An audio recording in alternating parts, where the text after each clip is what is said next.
Hey, everybody, and welcome back to For the Booze. For the Booze. For the Booze. How you doing, Meg? I'm good. How are you, Ben? Anything new in the last 20 minutes? Nope. I didn't think so. So we're going to get into it today.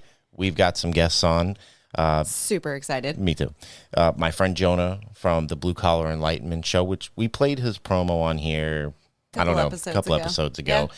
He had these guys on. And I listened to the episode, and it was so good. I was like, would you care if I invited them on my show, too? And he was like, no, it's cool. So I reached out to them. And it's East Coast Paranormal Investigation? Yes, it's East Coast Paranormal Investigations. I just want to make sure I got it all very correct. So how you doing? Good. We're doing great. How are you guys tonight? We're pretty good. Pretty good. We're kind of tired. This is our second episode tonight. In like 2 hours. Yeah. So we're a little crazy right now. But this is Ben and Amber, and take it you guys are the co-lead investigators, correct? I'm the founder. She's co-founder. Okay. And we both investigate as well. Nice. And where are you guys out of again? Amsterdam, New York. Oh wow. Oh, well, I didn't realize you guys were so far up north. Yeah, we're up there. Man, we're way down here. We're in Florida. Oh. Worlds away. So the way we like to do it is we'd like to hear from you individually, but just tell us a little bit about yourself. Well, I work at Target Distribution Center. It's my full-time job besides doing paranormal investigating. I have 3 kids of my own. And one's 12, one's 6, and the other one's 8. 2 boys and a girl. And we just started East Coast Paranormal back in 2020. I want to say. Yeah. Pretty much when COVID started. Yeah. It sounds like a rough time to start that. Yeah. That's actually on my list of questions. Right when everything started to shut down, we were just like, you know what? We're not going to be one of those people who fucking sit home. Absolutely. And, do nothing and be isolated. So, we just started in abandoned places. And, I started investigating the paranormal back in 2008 or 2009. Oh, wow. And pretty much stopped a few years after that and just, started doing other things. And when COVID hit, I was just like, you know what? Let's, get some more equipment and just go travel. That's cool. Awesome. Yeah, that's pretty cool, man. Yeah. I haven't met, we're like that. We're like, man, we're so friggin' bored during this pandemic. Yeah. Like, we got to do something. Yeah. I think I developed eight new hobbies out of it. He did. So, yep. And then he started his first podcast, and then we decided to do one together after his. You got to have something, I guess. You'd go crazy. Well, what about you, Amber? That's awesome. Yeah, tell us a little bit about yourself. I work for an eye doctor, a medical technician. Kind of a controversial place, so right now. Okay, that's fair. And I have 2 children of my own, an 8-year-old girl and a 6-year-old boy. And then I have my 3 stepchildren. Nice. And I always have my own little experiences with the paranormal. So I was totally into the whole idea when hey, let's do it. Let's start our own group. Let's do this. And we're very spontaneous. So just drop everything and go out. Nice. That's awesome. Well, I like that people find each other who can share the same hobbies. That's what we do. It's nice. You don't have to feel like you're leaving somebody out. Yeah, absolutely. We do a lot of things together. So I'm glad other people do that as well. So were you always interested in the paranormal, and how specifically did you get into this? Well, I was into the paranormal. I did watch shows like Ghost Hunters. I think that was the first show I watched. Mm-hmm. His too. Yeah. Back in, I want to say 2005. I don't know when they started. I think they started 2004. Yeah. Yep. 2004. Yeah. I got you. But thanks, brother. Yeah, no problem. But I had my own experience. I've had plenty of experiences as a kid. But there was one experience at a friend's house I had a name, my name whispered in my ear twice. Oh, shit. And yeah, I was pretty much just sitting on a couch and I heard a whisper in my ear the first time. And it said my name, but I kind of just threw it off like it was nothing. And then about a couple minutes later, it happened again, but it was louder. You can like feel the breath on your ear this time. It was like that close to my ear. Yeah. And that's when I got started. That's when I was like, yeah, something's going on. Wow. So that's crazy first experience. You know what I'm going to say? Yeah. I'd leave. Yep. Yeah, right? You're like, I got to go, guys. I'm out of here. I'm all for talking about it. I just don't want it to touch me. Yeah, right? I don't like it. It's not as bad as you think. Yeah, look, we've had some stuff like that, and I get freaked out real easy. I love the paranormal. I don't know how you guys do it. I really don't. I'd be shitting myself. I'd have to I don't know if I could get through a whole night at some of these places. Yeah, I had my name. Go ahead. No, I was like, the more like desolate and like, I'm always the one that's like, I'll do it. Like, I volunteer as tribute to do like the creepiest. Can't do it. Oh man, I'm too scared. No. I don't know. It freaks me out. I think she's the one who always. I think she's always the one that volunteers to do like blind spirit box sessions and all that, or going into rooms by herself. Yeah. Crazy. I don't know about by myself, but I definitely think I could be there for an investigation as long as there was people with me. You're crazy. I wouldn't be by myself. I don't even know if I could go with my friends. Ugh, you're crazy. I'd want to do it so bad. We did one, but yeah, we were with a crap ton of people and each other. We'll do another one. Well, what about you, Amber? How did you find yourself getting into all this?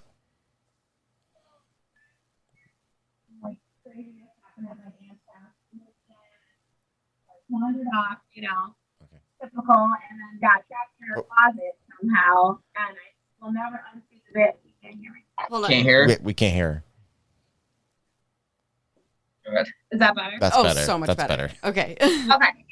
So I got lost in my aunt's closet when she first moved into our house, and I will never unsee it. I called her the bandage lady because she was so real and covered in like band-aids, like from head to toe. And I can still see her like backwards the same way. And like they finally kind of found me, like so I would purposely always go in her closet to be able to see it. Wow. And then after that, it was just like I want to find more of that. Why is she there? And then that's where the history part comes in too, which is really interesting for where you're going or things like that. Wow. This closet behind us is also a closet like that. Yeah. It's full of bad feelings and regret when you walk in. Don't worry, I got you. I'll keep my eye on that closet. I literally sleep right here, so I get to see it every night. You definitely, something's going on with your microphone. It keeps cutting in and out. I don't know if it's a positioning thing. We had this problem with Jonah. Collar. Yeah. So got a new mic and it still doesn't work. Yeah, we got a new mic, and it's pretty shitty, but it's. I can hear you fine. You don't cut out at all. It was the opposite the last time. Really? Before you couldn't hear me, I could hear her. Yeah. Well, Funny. Maybe you got something in your house fucking with you guys. I don't know. Your mouth. Hold it to my mic. Hold it to your mouth. There. How's that? Oh, she's got to talk. I don't know. She's not talking. Yeah, it's fine. We'll make it work. We'll figure it out. All right. We'll figure this shit out. Look, we're you got to think of it in the context of like we're four people talking like 1,400 miles away from each other. Yeah, right. So. Over the interwebs. Exactly. I mean, we had a lot of problems with our. It's Zoom's fault. Yeah, probably. Definitely. Probably. I got a question for you. How do you guys feel about other supernatural things like aliens and cryptids and stuff? Do you guys ever deal with stuff like that, or is it strictly? Oh man. Because you guys live up. There's a lot of Bigfoot sightings up where you are, isn't there? Sightings. Well, Sightings. Exactly. Stories. I mean, I think by now we would have had clear, not potato style footage of Bigfoot. Mm-hmm. I want to believe he's real. I really do. Yeah, but UFO. I mean, it's kind of hard to believe that there's, that we're the only ones out there. You know. I agree. Yep, I'll give you that one. Yep, 100% agree with there that. There can't be that many stars in the sky and not have something come off of one of them. Exactly. Yeah. Yep. So I do believe that, you know, UFO sightings, a lot of them look real. Mm-hmm. Yeah. So. Well, wasn't it the government had just come out not that long ago and said they were real? Yeah, they were like, well, some of this yeah, stuff, I mean, the government. Mm-hmm. Yeah, there was some footage.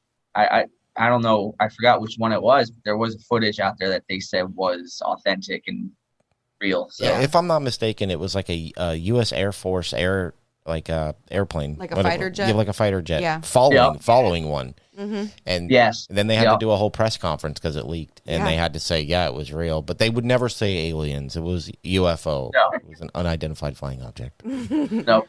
It's always the term. I want them to be real. I think it'd be neat. Yeah, absolutely. I come from Massachusetts originally, and it's like we just did an episode on the Bridgewater Triangle. I don't know if you've never heard of it, but there was a sighting, a UFO sighting. When was the first one? It was like in the 1700s.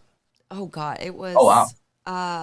I think it was right before the 1800s. So Yeah, like late. I think it was like late 1700s. 1700s was the first recorded sighting of one out there. Yeah. It's crazy. So how did you guys come together to form your group? Do you have others in your group, and how did you all come together to do this? You said you've been doing this. When I listened to Jonah's episode with you guys, I remember you said you've been doing this like 10, 15 years. So how did you guys get East Coast Paranormal Investigations together? How'd that become a team? East Coast, when we did our first investigation in a little town in Pennsylvania called Jim Thorpe. It was Jim Thorpe, Pennsylvania. Place is absolutely beautiful. If you ever come out this way, head to Jim Thorpe. It is absolutely gorgeous. Okay. Huh. Yep. We went to an inn called the Inn at Jim Thorpe, and we went there, you know, not knowing the place was supposedly haunted. Mm-hmm. And I think Amber looked up something online when we were heading there, and it just so happened that it was supposedly haunted. So when we got there, we went to the front desk and, you know, asked them to give us their most haunted room, and they ended up giving us 2 extra rooms as well, plus allowing us to go in the basement and stuff like that. Wow. So that was pretty much our first. Yeah, that was pretty much our first official investigation. And after that one, that's when we decided to call ourselves East Coast Paranormal Investigations, and, you know, trying to get other people to join us. Nice. Well, let's talk about that. What was that investigation like? That sounds pretty interesting. It was awesome, actually. Yeah, there was a moment we had a room. I think it was 310. That was our room. Yeah, and then you had room across the hall. The room across the hall was 311, and I was in 311. She was in 310. And supposedly there was a lady that died in 310, and no, it was a man, and the nurse took care of him. Yeah. And the nurse supposedly came there, would still come and like think she was tending to people that were in that room. What? Wow. Yeah, no. Yep. So there was a moment.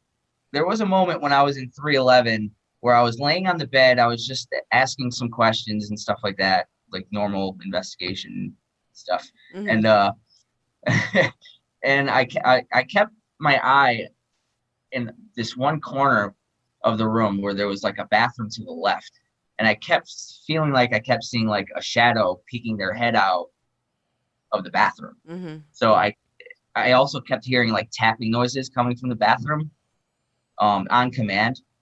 So I would check out the bathroom, and then I laid back down on the bed, and I was just like, so if you're here, touch Amber. Touch her anywhere. I don't know where she is on the room, just touch her. And about 3-4 seconds later, we had radios, and she radioed me.